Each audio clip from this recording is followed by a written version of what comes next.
Բարև ձեզ սիրելի հայրենակիցներ, ես գտնվում եմ Մայրաթոր Սուրբ Էրմիածնի տարածքում, քիչ առաջ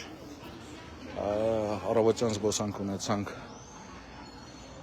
Սրբազան հոր Միքայել Աճապահյանի հետ, այս պահին տեղեկացված է, որ առաջնորդարանում տեղի է ունենում ինչ-որ գործողություններ, որի մասին տեղեկացված չի եղել։ Սրբազան հայրը անցավ իր պարտականությունների կատարմանը, քաղաքական ժողով է, ինչպես տեսնում եք, Սուրբ Էրմիածնում, որի նախագահ հանդիսանում է Սրբազան հայրը։ Իրավապահներից ինչ-որ մարդ առավոտյան հարցրել է Սրբազան հորը, փորձում եմ գտնել ոստիկաններից ով է դա եղել։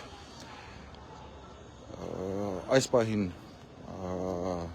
շատ ավելի վաղ ժամանակահատվածում պլանավորված քաղաքական ժողովը իրականանում է, մենք գտնվում ենք Մայրաթորի տարածքում։